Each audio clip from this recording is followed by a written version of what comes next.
Well, we start tonight with a special report from the city of Kharkiv, less than 25 miles from the Russian border. It has faced relentless Russian missile strikes and shelling. Our correspondent Quentin Sommerville and cameraman Darren Conway have spent time with two fighters who've been on the front line since the very beginning. A month of fighting alone. And Russian guns still haven't silenced Ukraine's cry for freedom. At the Kharkiv Philharmonic, Maria Baranovska may not have an audience, but this isn't a city abandoned, only a city half gone. She remains here with her 10-month-old boy. Staying is her duty. I believe in our victory. I know that the armed forces of Ukraine will protect their home. We just need to be a little bit more patient. Standing united with the boys defending her and her son. A month ago, 22-year-old Vlad said goodbye to his own mother and went off to fight. He and fellow private, Mark, have been here ever since. They've quickly grown comfortable with war's daily tempo. They have the upper hand in Kharkiv. The first 3 days were the hardest when they drove the Russians out, but now their duties at this small base have fallen into a pattern. What are you fighting for? For peace in Ukraine. And what about you, Mark?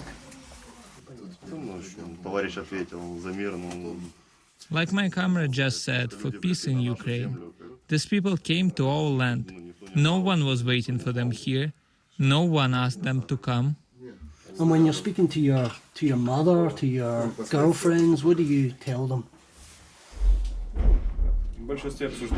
Mainly we discuss the time when all of it will end, when we will come back to normal life, when everything will be good, and it won't be dangerous to go outside and have a walk. And what do you want to tell the Russian soldiers that are shelling you? Run. We were not calling you here. Run away. There is nothing else to say.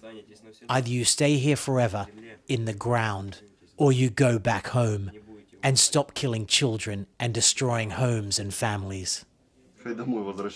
Go back home while you are still alive. Their steady determination and a little help from Western weaponry have got them this far. It's time to head out to the front again.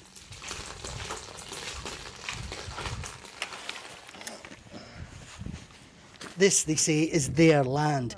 They know these fields and villages better than the invaders. And here, amid the melting winter snows, they cover every inch of ground. Ukrainian mud is the defender's friend.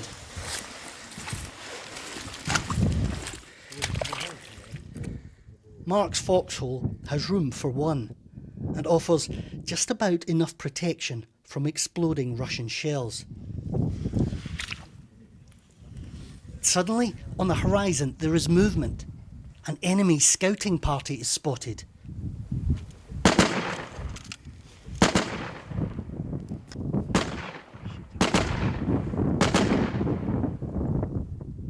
The Russians shoot back. But the danger here is artillery. Mark tells us we have to move. The Russians will definitely respond, he says, 100%. It's time to seek better cover. What is it like spending day and night out in those tiny, tiny little trenches? The shifts are longer during the day, but at night when it's cold, we swap often.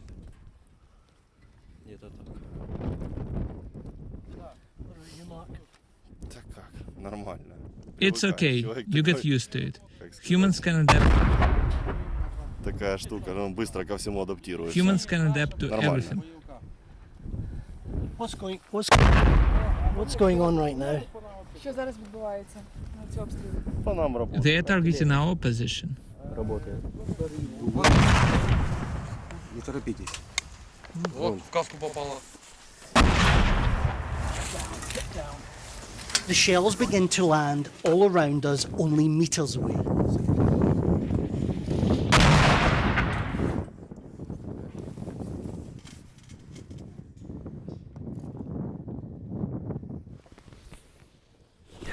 You can see what they're up against here.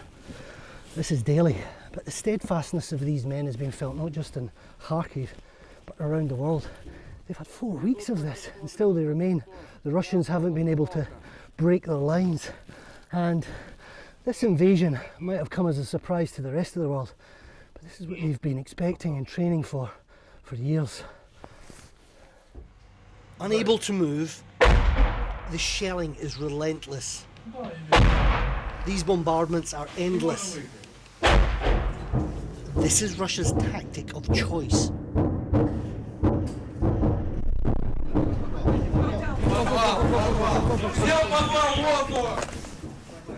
We're told for the third time that day to get into a nearby underground shelter.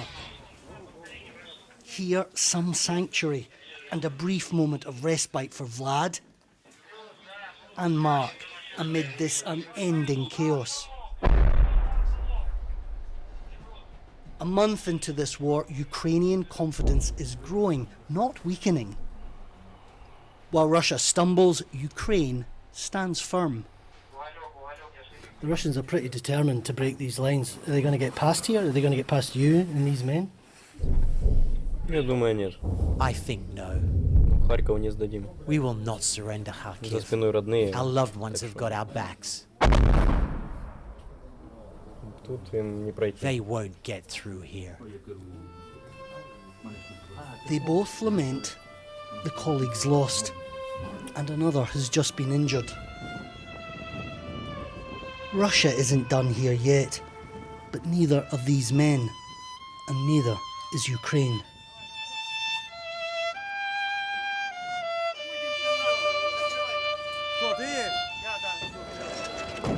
Quentin Sommerville, BBC News, Kharkiv.